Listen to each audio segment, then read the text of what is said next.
So today I'm going to be going over a game that I played in the second round of the FIDE Grand Prix here in Berlin against none other than Andrey Esipenko. Now, as many of you will know, there was a certain Russian player who said that I was very undeserving of a wild card in this FIDE Grand Prix and that it should have gone to Andrey Esipenko. Now, as fate would have it, Andrey ended up playing in this event anyway, as Dmitry Andreykin, another Russian player, was unable to compete, I think due to a positive COVID test or maybe some sort of visa issue. At any rate, he wasn't able to play, so Andrey replaced him, which set the stage for our game today in the second round. So the game starts with c4. Andrey plays e5. I play knight c3. Now again, one thing that people will notice is that I have played probably on average, I'm going to say that I played e4 on move 1. When you consider all the online events, the Magnus Tour events and everything else, I probably played e4 something like 85. I would want to say 80 to 85% of the games online. So I thought it would be a good opportunity here to change it up. Again, you got to use the meta against players. People probably assume that because I'm playing certain openings all the time, I don't have time to prepare. So I decided I'll do something a little bit different. So that's why I played c4, e5, knight c3, played the English opening. Andrey goes knight f6. Knight f3, knight 6, g3. Now this is where the first sort of surprise occurs. Now again, as I said, you have to use the opponent's psychology against them. And my strong suspicion is that Andrey was not really expecting the English opening, and he figured, well, Hikaru is streaming all the time. Probably I should surprise him. If I surprise him, he's not going to be ready, and therefore I'll be able to just get equality pretty easily. So he plays d5, takes, knight takes, playing the open English, bishop to g2, and now he plays bishop c5. The normal line, of course, is to play knight b6, castles, bishop e7, and there are lines with a through b4, d3, bishop e3, and so forth. Many different options at any rate. But Andrey chooses to play bishop c5. So again, another slight surprise, but I was ready for it. So castles, queen c2. Now it's worth noting this bishop c5 line was really popularized by none other than Fabiano Caruana during his world championship match against Magnus Carlsen. He also played a little bit before that as well, but it became really popular after that. So here I go queen c2, which is a pretty uncommon move. I think it's been played a little bit, but it's not the main line.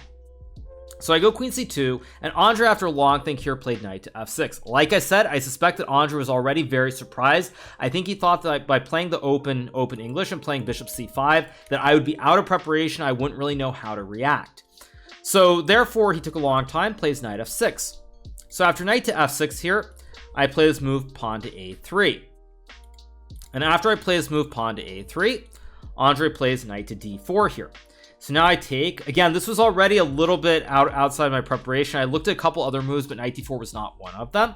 So I trade on d4, and now I played pawn to b4. Now again, I'm not sure if this is the absolute best way to play, but I figured there are a few things going on here. First of all, if I play knight a4 here, black can play bishop d6, and he has a very simple idea of going c6. So let me make some random moves like b4, c6, bishop b2, bishop to g4, rook e1, and something like rook e8. Now again, in this exact position, it doesn't quite work, which is why the bar is high, but I am showing general themes here of how black can put pressure on the pawn on e2. So I wasn't really sure if I should play knight a4, didn't really like it. If I go knight e4 here, black actually is fine after bishop e6, because now I can't get rid of the bishop. It's on a great diagonal. Additionally, let's say I play a move like b4, after bishop f5, trade, d3, c6. Black is probably better here because he can play rook e8. Again, same idea like bishop g4. Additionally, there are ideas of rook e8, rook e7, so say I play some random moves just to highlight the point. There's something like bishop g4. There's also something like rook a e8, and there's a lot of pressure on this e file, and the pawn on d4 is actually ideally placed here. So because of that, I really had to use quite a bit of time to figure out exactly what I was aiming for.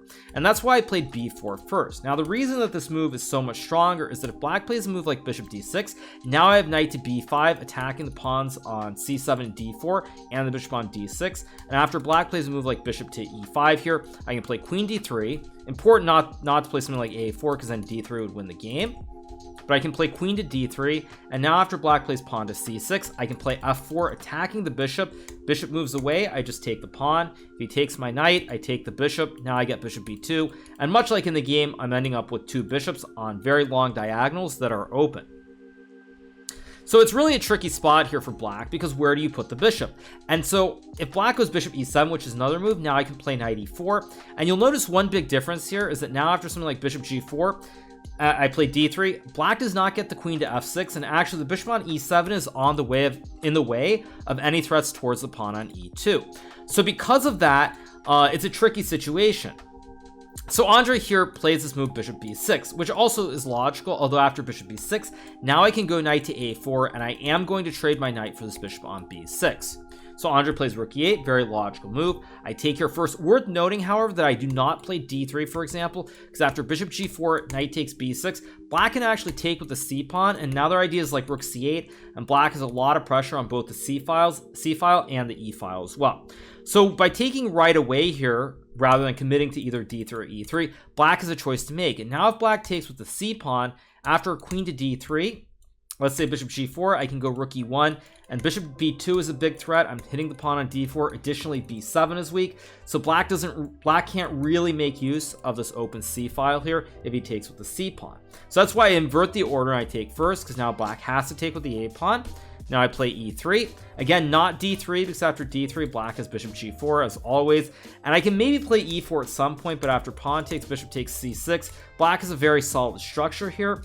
Bishop f5 will attack the pawn on d3, and additionally there's knight d5 with a knight's outpost, so black is completely fine in this position.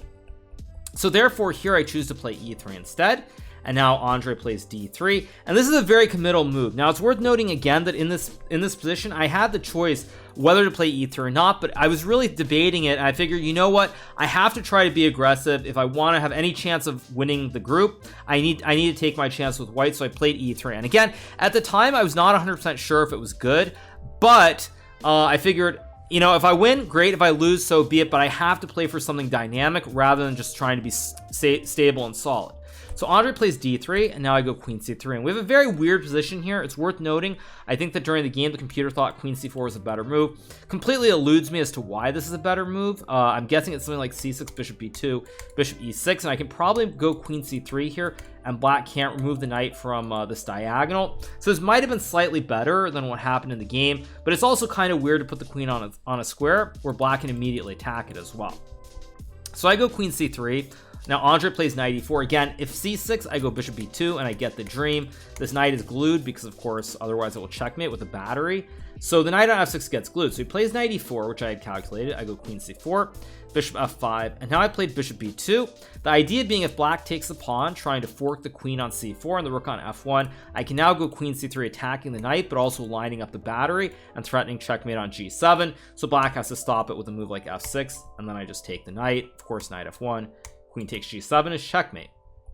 So again, I thought at this point I was doing quite well, but then Andrey surprised me with queen d7. Now this was not a move that I had calculated. I had looked at moves like queen g5, pawn to b5, knight to d6, but this really caught me by surprise. And at this point I was still moving relatively quickly. I think I was up about 20, I want to say I was up maybe 22, 23 minutes, and I believe I used about half an hour on this move because I really was unsure what to do. Originally, I want to play this move f3, but I realized if I play f3, black can now go pawn to b5, attacking the queen. If I play queen d4, we trade, and he wins the pawn on d2, so I can't do that.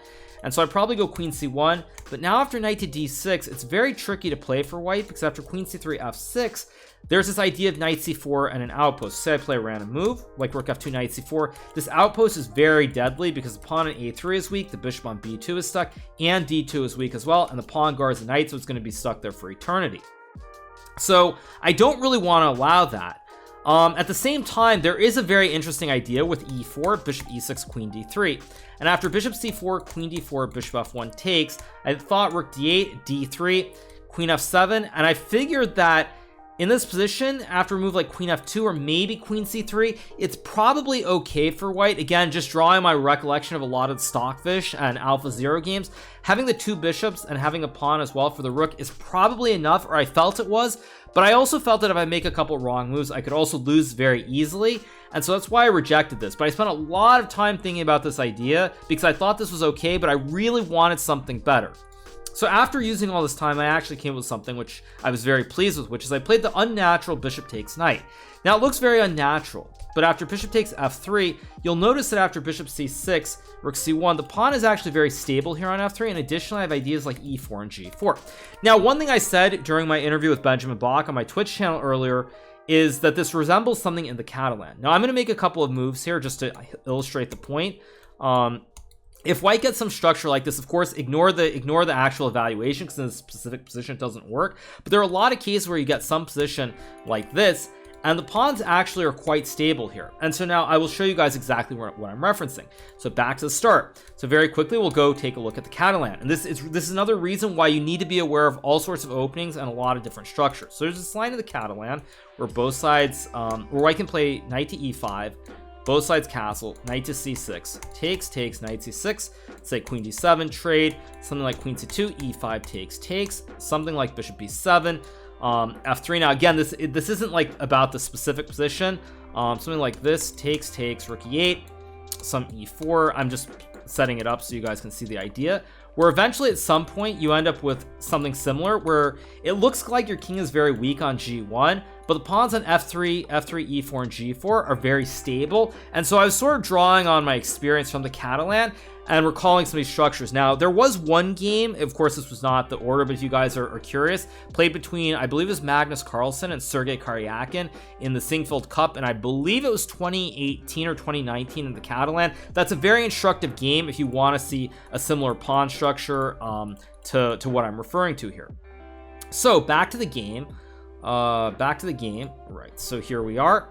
Okay, so bishop b2, so I took on e4, takes, f3, bishop c6, and now rook a c1. Now what I realized again is that at some point I can always play queen c3 and create this weakness where black has to play f6. Additionally, I can always swing the queen over and go e4, g4, and maybe g5. To illustrate the point, let me just play some random moves for black.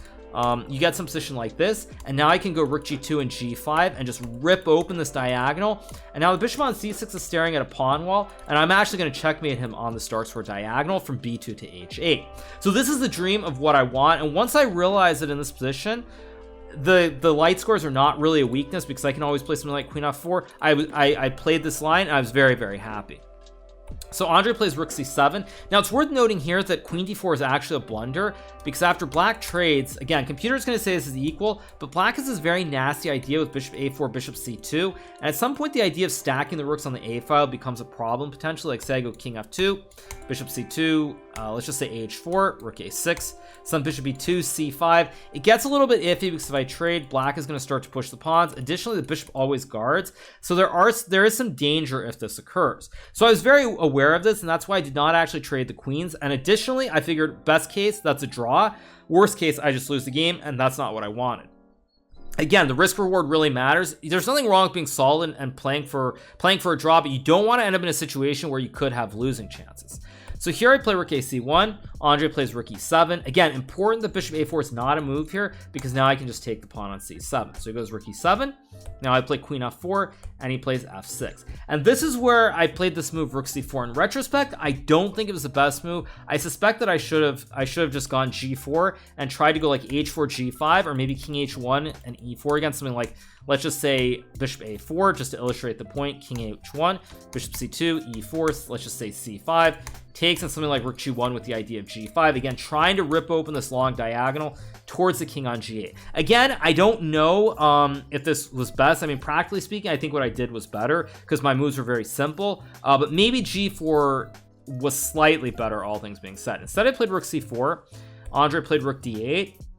Now, I feel like around this point in the game, the tide really started to shift. I think up until this point, Andrey was relatively confident or felt that he was doing fine. But around here, he started feeling a little bit of the time pressure creeping up. And he also did not have obvious moves. And I think that's what led to the sequence of the next couple of moves and why he started to drift. So now he plays rook d8.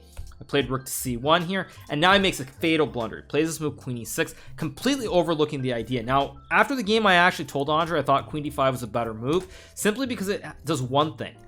First of all, well, it does more than one thing. First of all, it centralizes the queen on the diagonal where there's a battery, but much more importantly, it's worth noting that if white can get b5 at some point, say something like this happens, then white's doing very, very well. And at the same time, as I said, in the endgames, you always want to have activity with the bishop. So if you go b5 here, I can actually play like rook c5, rook c1, and start to swing my rook and my queen over and do the rook lift, bro. So he doesn't really want to play b5, but he overlooked this little detail, which is why he played rook d8, rook c1, and now he blundered. At this point, it was imperative that he plays b5, but again, after rook d4 now, queen e8, I trade. Something like g4 followed by e4 and h4, g5, again, looks very tricky for black to react to, and even if he goes queen d5 here, I don't care. I literally don't care about my queen side, because after queen b3, bishop c3, I stabilize everything, and after queen a3, rook a1, queen b3, something like g5. This should be winning for white long term. It looks really, really deadly. I know the computer says that it's not the end of the world, but for a human, practically speaking, you feel like you're lost. So in this position, he probably had to go b5 and suffer.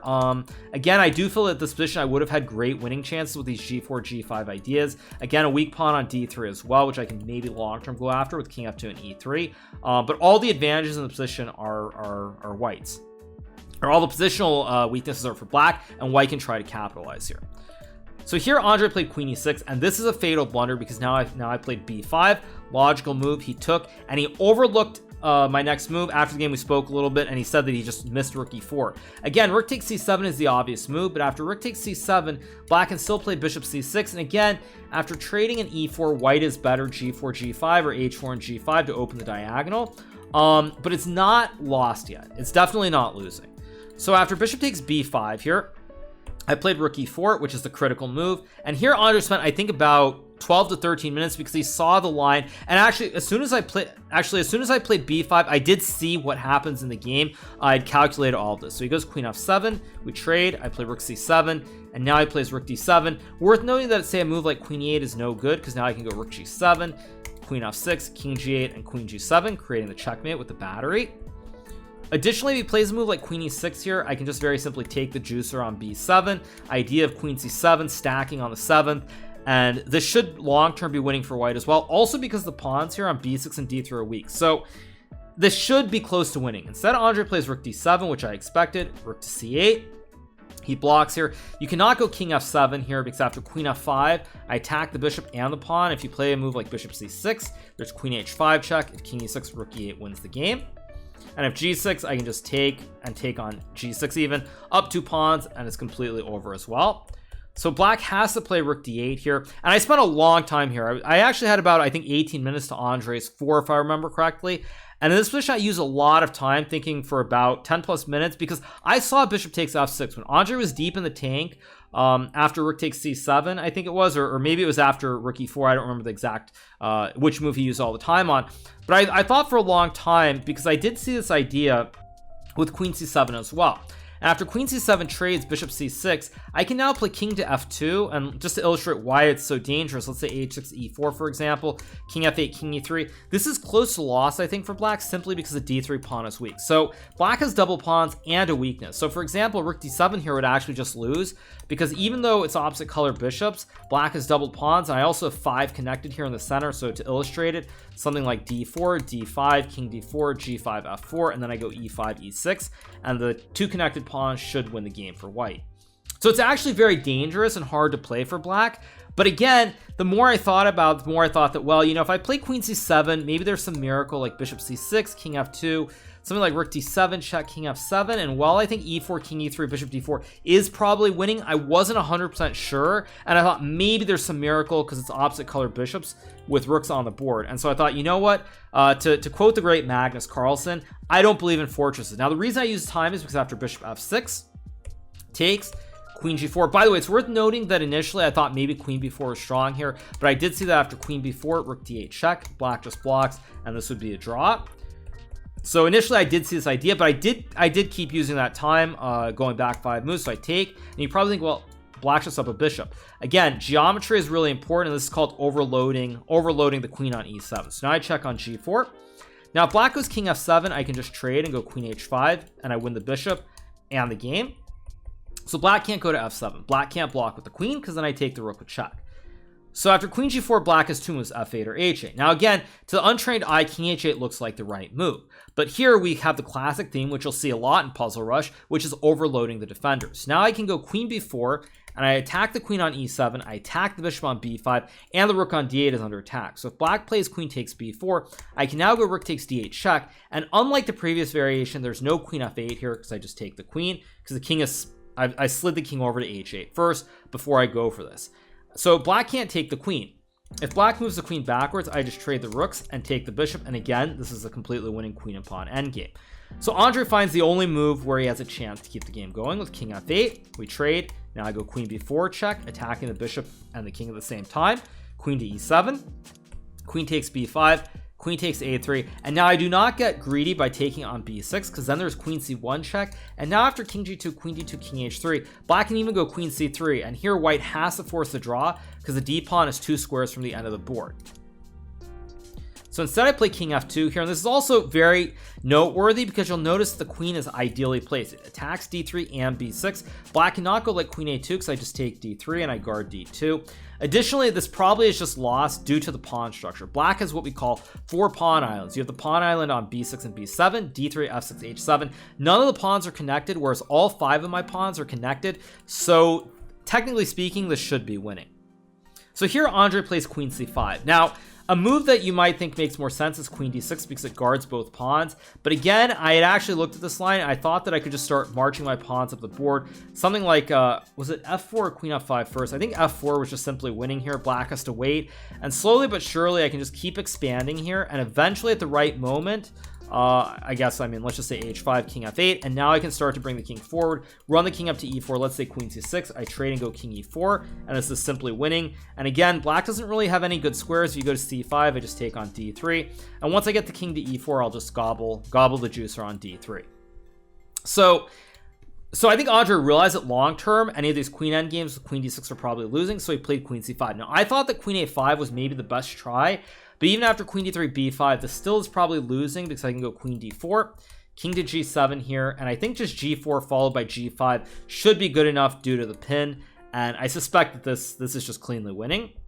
But I thought that this was the one try. Instead, Andrey plays queen c5.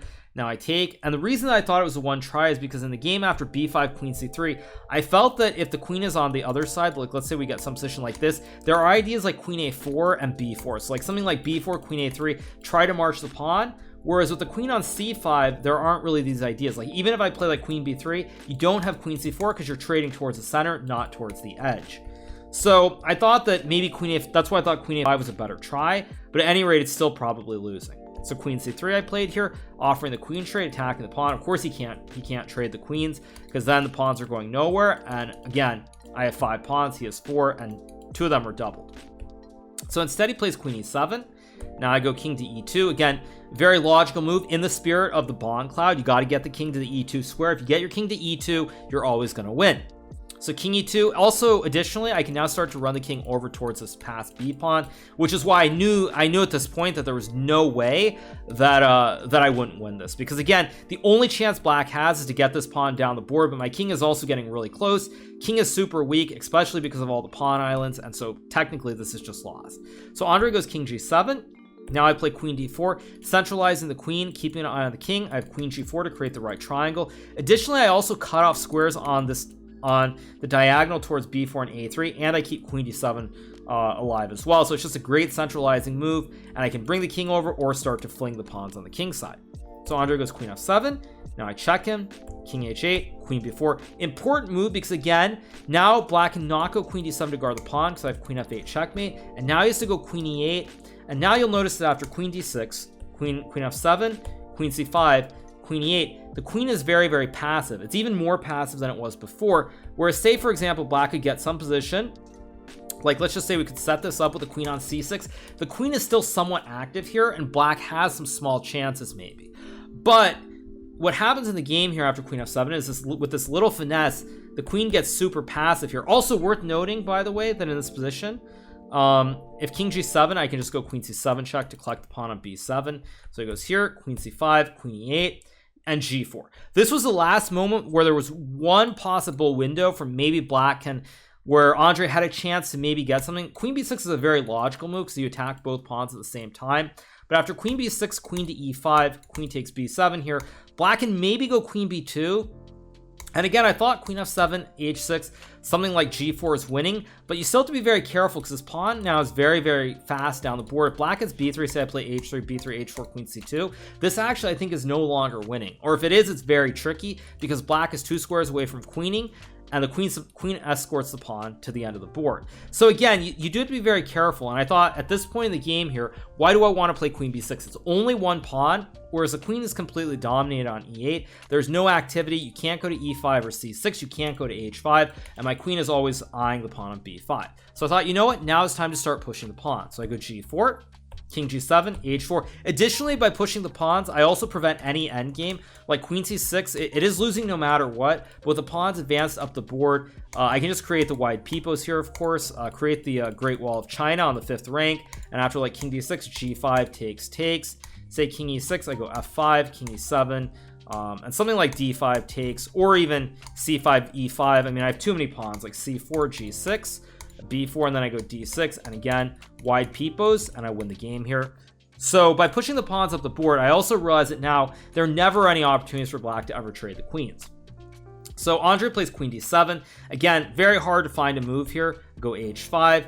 And now, again, what is he supposed to do? If he goes queen e8 here, now with the pawns further up the board after queen e7, king g8, I can actually take on b7 or even go h6 and create the lolly checkmate on g7. So again, just expanding, pushing the pawns up the board because black has no counterplay and there's no need to rush anything. So after h5, Andrey plays king g8, and now I play h6, trying to create mating patterns on like g7, for example, like queen c6. I can go queen e7, no way to stop checkmate on g7, or even something like queen, let's see, what's a possible, I guess there really aren't any moves, something like queen f7, queen c8, queen f8, and I can even just trade here and go f4 and d4, and again, wide peepos, king cannot stop both pawns, like let's say king e6, I can go e4, king d6, king e7, g5 trades here, d5, king g6, d6, and again, if king f7, I go g6 takes, h7, king g7, d7, wide peepos all day long. So after h6, black's really just out of moves, and here Andrey resigns, essentially because it's Zugzwang. Black does not have any good moves here. If black plays a move like queen to c6, I can go queen to e7, creating the checkmate threat on g7.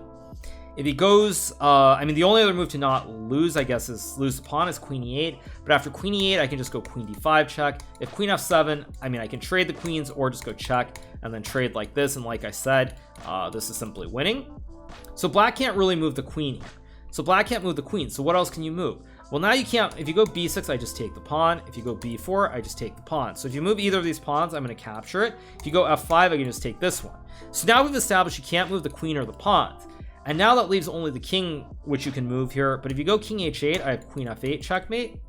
And if you go king f7, I have the very nasty move queen to f5, attacking the pawn and the queen and offering the trade. And after trades, king e7, I just march this pawn center up the board, something like f4, and then e5, king e7, d5. And again, if ever b4, my king is always in time to catch the pawn. So it's just an easily winning king and pawn endgame, which is why in this position after h6, Andrey resigned. And with that, I take the sole lead at the moment after 2 rounds in Group A of the FIDE Grand Prix here in Berlin. Very, very good start, obviously. Can't complain, but there still are a lot of games left, and while I'm very happy, we have a long way to go. So once again, thank you so much to all you guys. Hope you enjoyed this recap. I know probably the sound isn't what it normally is, and maybe I sound a little bit too robotic, but hey, that's how it goes. At any rate, hope you guys enjoyed it. Hopefully I'll be able to do more recaps in the near future, but that's going to be it from Berlin. So as we like to say here, gute Nacht, and see you guys soon.